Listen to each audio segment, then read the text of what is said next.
Bulldozer की बातें कही, अगर विकास को नई ऊंचाइयों पर कोई ले गया है तो योगी जी की सरकार ले गई है। हमारा सौभाग्य है नए भारत के शिल्पकार के रूप में प्रधानमंत्री मोदी जी का मार्गदर्शन हम सबको प्राप्त होने जा रहा है। काशी के सांसद के नाते मैं उत्तर प्रदेश का सांसद हूं, ये मेरे भी माननीय मुख्यमंत्री है। मैं गर्व अनुभव करता हूं कि मेरे पास ऐसे साथी हैं। ये सच है, प्रधानमंत्री मोदी जी हैं, मोदी जी को श्रेय जाता है, लेकिन मोदी जी की ताकत और योगी जी की ताकत तो आती है ना। और योगी जी हो या मोदी, आपका ध्यान है। मौजूदा भगवा राजनीति के दो बड़े नेता, एक हिंदुस्तान के प्रधान, दूसरे के पास सबसे बड़े सूबे की कमान। एक के लिए दूसरा का सम्मान है, आदर है, दोनों एक दूसरे के पूरक हैं, भरोसेमंद हैं, विश्वस्त हैं, एक दूसरे को लेकर आश्वस्त हैं। 7 साल से यहाँ योगी जी की सरकार है और 19 में तो उनको 2 साल ही काम करने का मौका मिला था। अभी तो 7 साल में उन्होंने यूपी में ये दिखा दिया है कि गवर्नेंस क्या होता है, कानून व्यवस्था क्या होती है, विकास क्या होता है।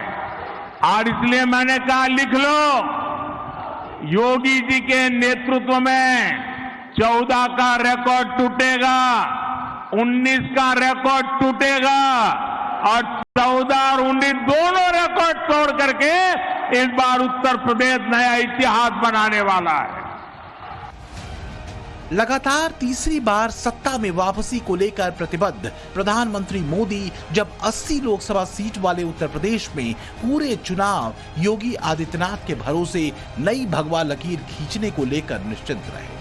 अपने नेता के विश्वास को विस्तार देने के लिए जिस तरह 2 महीने तक मुख्यमंत्री गली गली घूमते रहे, ऐसे में लोग ये जानना चाहते हैं कि यूपी में मोदी योगी की जोड़ी का कितना असर हुआ।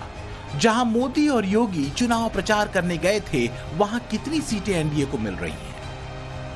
टाइम्स नाउ नवभारत ईटीजी के एग्जिट पोल के आधार पर हम आपको बताएंगे कि यूपी में मोदी योगी की जोड़ी कितने हिट रही, एक एक रैली, एक एक सीट और वहां पर हार जीत के बारे में विस्तार से बताएंगे। मगर उससे पहले जान लीजिए वोट शेयर के आंकड़ों में कौन आगे और कौन पीछे दिख रहा है। सर्वे के मुताबिक यूपी में 51% वोट एनडीए को मिल सकता है, जबकि इंडी गठबंधन को 34% वोट मिलने का अनुमान है। मायावती की बहुजन समाज पार्टी को 9% और अन्य को 6% वोट मिल सकता है।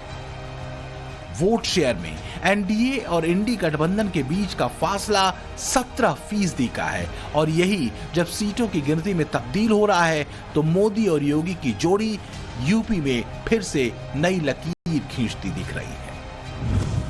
टाइम्स नाउ नवभारत और ईटीजी के एग्जिट पोल के मुताबिक एनडीए को 66 से 70 सीटें मिलने का अनुमान है। वहीं इंडी गठबंधन को 10 से 13 सीटें मिलने का दावा किया जा रहा है। मायावती इस बार 0 पर सिमटती दिख रही हैं, तो अन्य को भी इस बार 1 सीट मिलने का दावा किया जा रहा है। वो सूबा जहां सत्ता की अट्टालिका की सबसे लंबी सीढ़ी बनती है, वहां पर 10 सालों की एंटी इनकम्बेंसी हवा में उड़ती हुई दिख रही है। लेकिन सवाल है कि जहां जहां योगी और मोदी ने मिलकर चुनाव प्रचार किया, वहां क्या असर रहा। जिन 17 लोकसभा सीटों पर दोनों ने मिलकर रैली और रोड शो किया, वहां की स्ट्राइक रेट जानने से पहले जान लीजिए कि खुद नरेंद्र मोदी की स्ट्राइक रेट उत्तर प्रदेश में क्या है।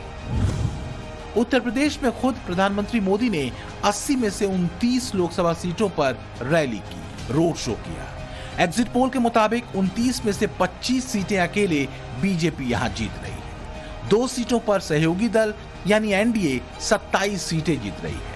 श्रावस्ती और आजमगढ़ 2 ऐसी सीटें हैं जहां पर प्रधानमंत्री मोदी के प्रचार के बावजूद एनडीए हारता दिख रहा है। जाहिर है यूपी में प्रधानमंत्री मोदी की स्ट्राइक रेट 90% से ज्यादा रही। बीजेपी के नेता उत्साहित हैं। हमें पूरा विश्वास है कि 4 जून को फिर एक बार मोदी सरकार प्रचंड बहुमत के साथ आकर के आत्मनिर्भर विकसित भारत की संकल्पना को साकार करने का कार्य करेगी।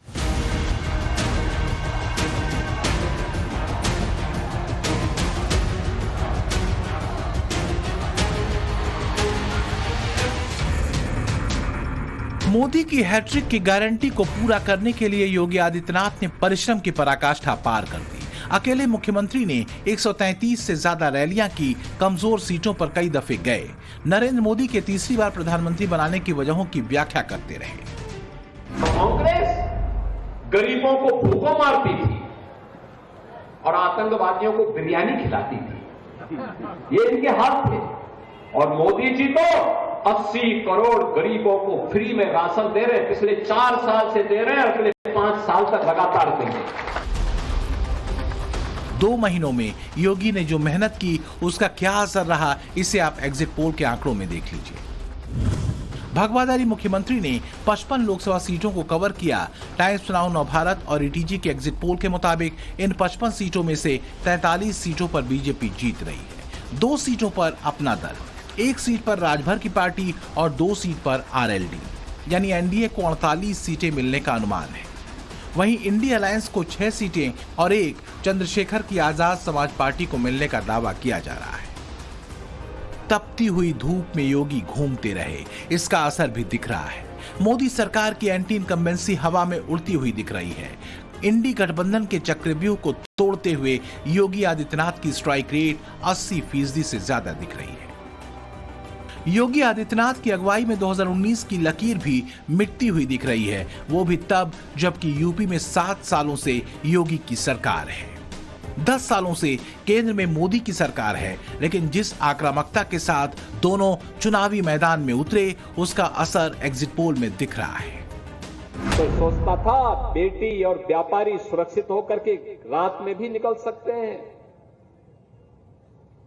देखो, हम राम को ही लाते नहीं है, बेटी और व्यापारी की सुरक्षा के लिए खतरा जो बनता है उसका राम नाम सत्य भी करवा देते हैं। जब से योगी जी आए हैं, माहौल ही बदल गया, मौसम भी बदल गया।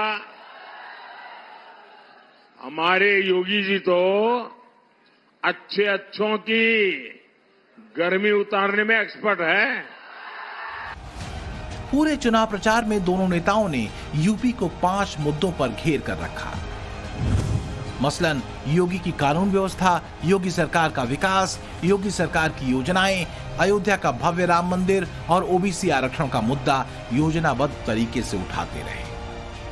प्रदेश में आजादी के बाद जितना औद्योगिक विकास नहीं हुआ, वो अकेले योगी जी के कालखंड में हुआ है।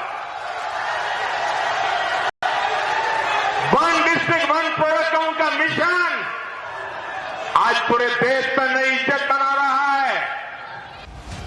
इसका असर एग्जिट पोल में दिख रहा है। जहां जहां मोदी और योगी ने मिलकर चुनाव प्रचार किया, वहां लोगों का कितना असर हुआ वो भी जान लीजिए।